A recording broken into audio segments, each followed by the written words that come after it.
So are we good to go, Will? Everyone should be working.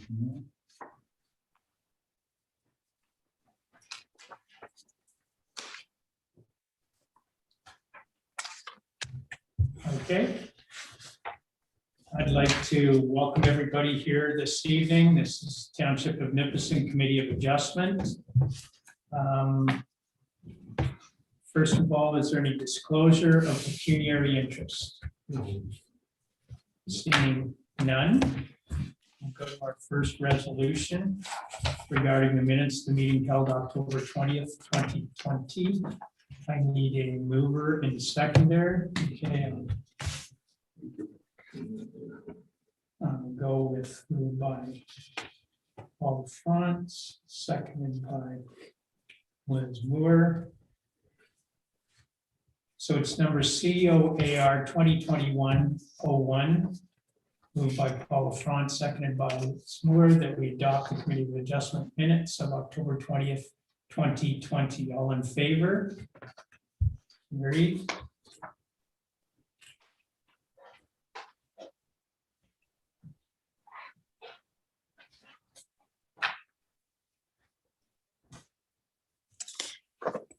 Okay, so we'll move on to number 3, which is the consent application C 2021-01, Goodrich Goulet Planning and Surveying Limited for property owners Morgan Marchant and David Yem Jr.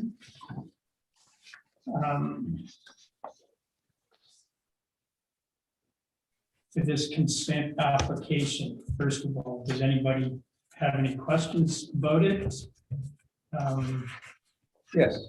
Okay, we have Noah Perrin here representing the applicants and from Goodrich Goulet Planning, so hopefully he can answer your questions.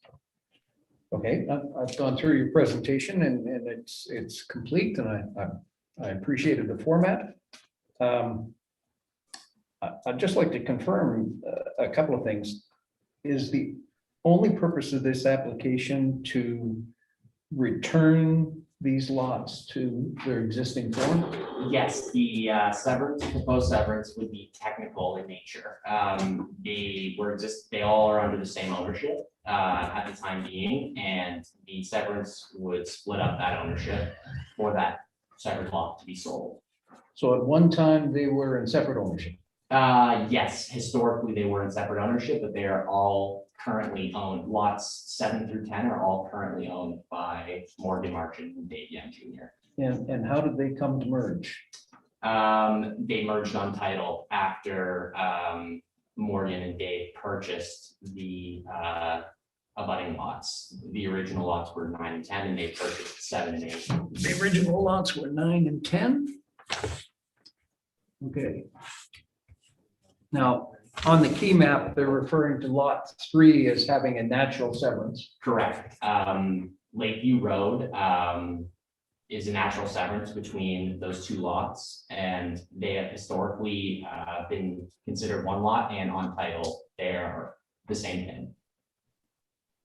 I'm sorry? The same property identification number for the on title, they appear the same name.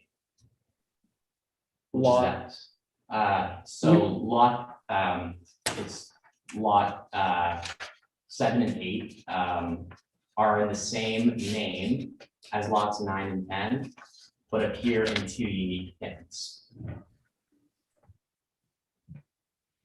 But it wouldn't matter that they're in the same name because they have a natural severance with the road. Correct. Okay. Okay, so part C has not merged ever. So parts, or I'm calling it part C, but it's that the lot 7. And the two that merged were 8 and 9 and 10. Or no, 8 and 9. Although naturally severed, 7 and 8 still are considered one lot. Because the creation of the lot predates the creation of Lakeview Road. Oh. Okay, so when they donate or deed that 66 feet over to the township, it does not create a severance. It does not in this case. Sorry. So sorry, it does create the severance, but, I'm sorry, it's Paul Goodrich, Noah Yes. and I work together. But it does create the severance, but it's all one lot. When they put the road up through, at that point in time, that's when it naturally severs that other piece. We're not looking to sell two separate pieces. These are both being marketed as a single entity. So what we're doing is just separating 9 and 10 from everything that is in the title to 7 and 8. And that includes the piece west of the road. It also includes the piece east of the road. Now, in order to sell those separately, one side or the other side would have to be surveyed to provide a unique description of what's being transferred. So just saying all of lot 7 east of the road isn't good enough. Now, and both sides, either side to survey them is extremely expensive. There's all sorts of old rights of way, there's lots of jogs in the property boundaries, and these are very large pieces of land. Yes. So what Dave and Morgan are trying to do is just sever based on the title line, which exists between 8 and 9. So 9 and 10 has its own unique description, its own PIN, or they used to refer to them as parcels. PINs are now property identification numbers in the new digital registry system. So it has its own unique description. All of the lands in 7 and 8 have their own unique description. So once, with your indulgence, if it's approved, they don't need to survey anything. They can transfer all of the PIN that describes 7 and 8, as long as they transfer all of it. And that includes both the east side of the road and the west side of the road. If the new owner then wishes to further transfer out a piece, then it's up to them to get it surveyed and spend the money to do that. But at that time, they don't need to come back for a further severance approval because the road has provided that natural severance of the land. The intention here, though, sell it all as one great big title. Keep this title that's already existing with the house and the garage and the barns, whatever. So Okay. that's the intent. What? The owners that have made this application, when they purchased these properties, what caused them to merge? Well, and I'm not sure if it was when Dave and Morgan purchased or perhaps the previous owner that acquired them. But as soon as you put, if you've got two pieces of property in Ontario that are under the same legal name. So if I own lot 10 concession 2 and I've got it in my name, Paul Goodrich, and then I buy lot 9 separately and I put that in my name, Paul Goodrich. So instead of having two separate 100-acre lots, it now has the effect of merging it together under the Planning Act.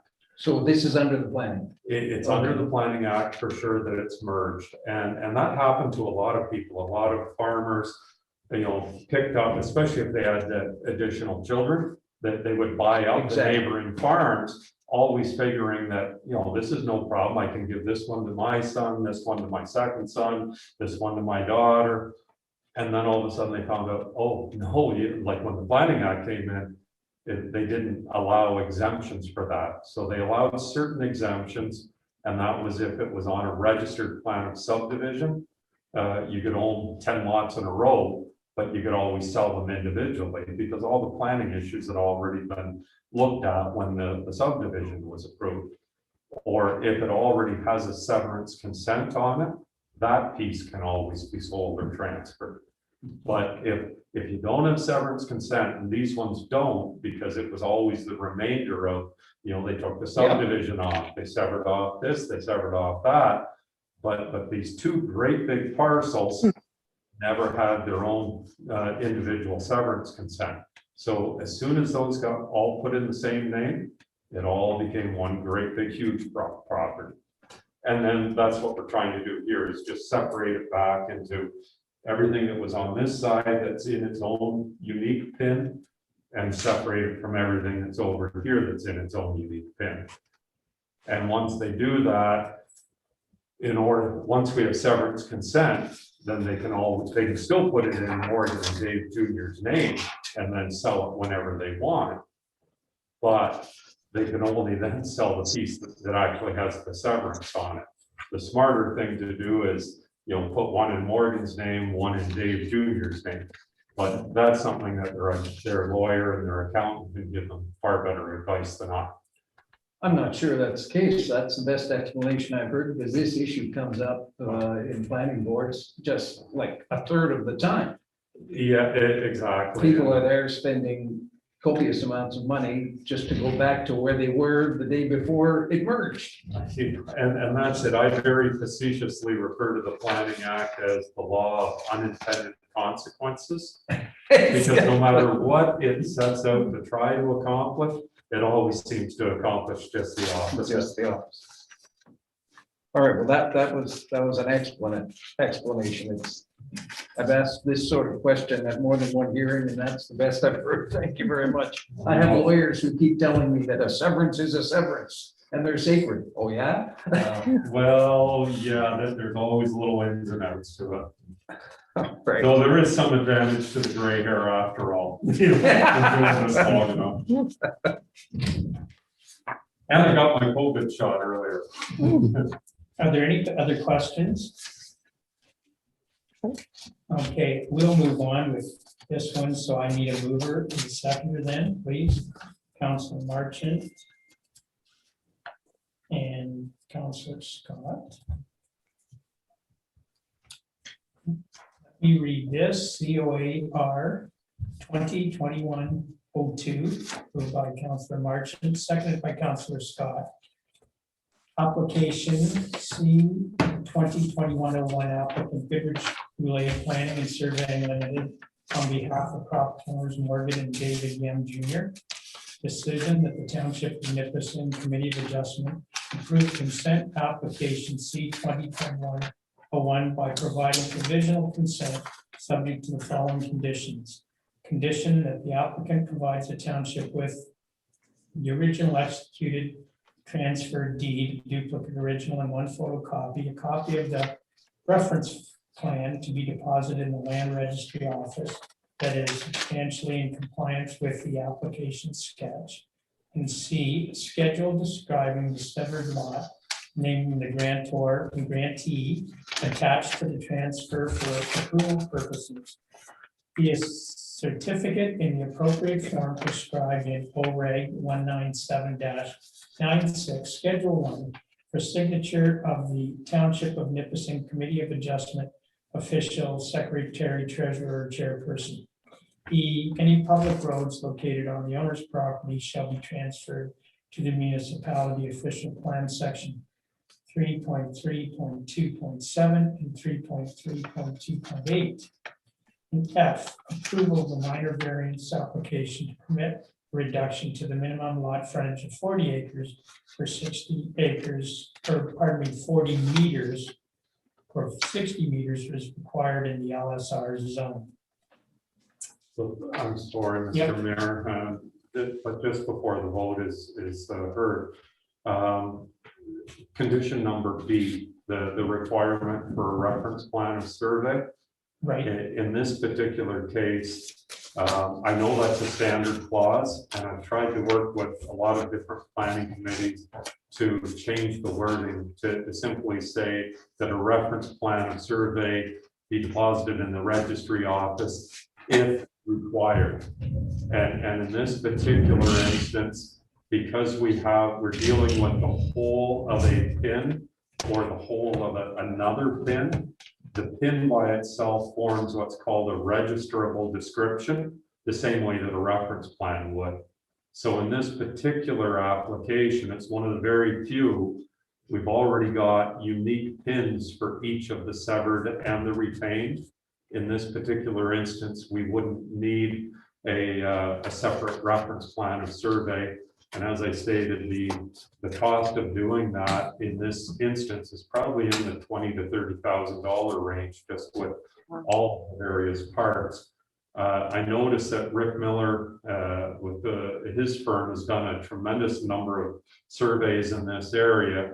And in particular to what's been one of the other conditions, that the roads be transferred to the municipality. I note on his reference plans of survey that he had already created parts for the areas where the roads deviated from the road allowances. So I know that's already been accomplished on prior surveys, and therefore we're asking that the condition, if you want to keep it, is fine, but perhaps just add those final two words, if required. And then if the lawyer or the planning or the registry system insists upon a plan of survey being done, then of course we'll do one. But in my opinion, I don't think it's necessary in this particular case, as long as they're transferring all of the pin.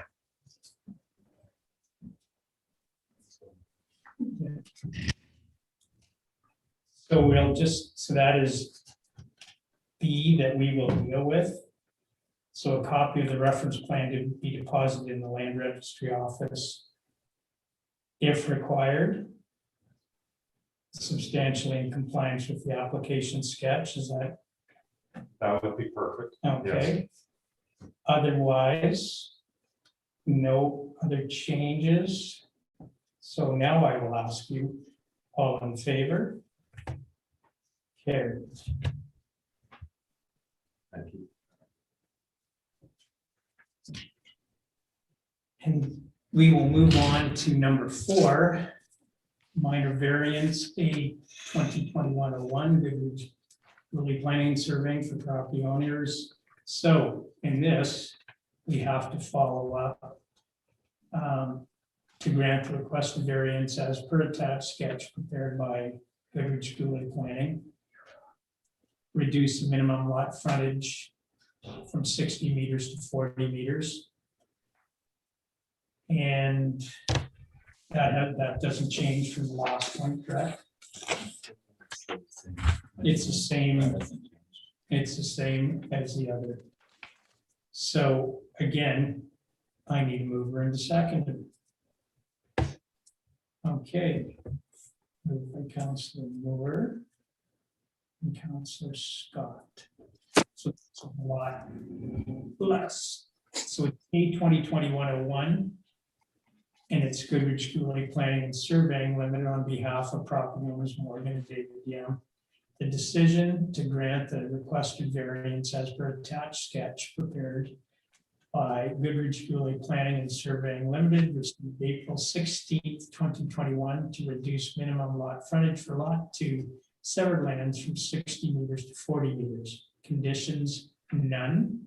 Reason for the decision, the proposed use is compatible with other uses in the area. All in favor? Carried. Thank you again. And you'll pass this now, please, thank you. And I'll wait till John Paul's passed that around.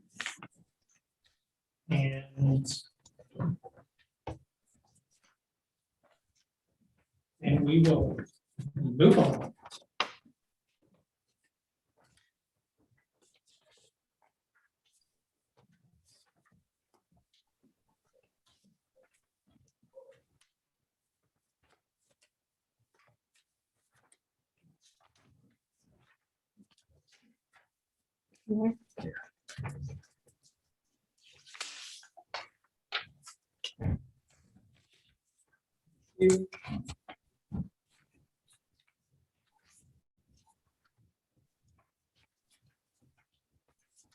Now there's the traditional, how many days?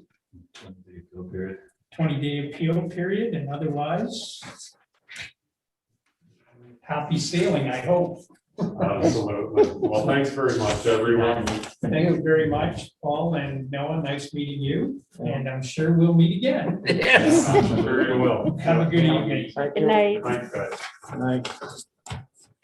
So that brings us to adjournment. So okay, I need a mover and a seconder. Okay, Councilor Marchant, Councilor Scott. This is number COAR 2021-04, moved by Councilor Marchant, seconded by Councilor Scott, that the Committee of Adjustment meeting be adjourned.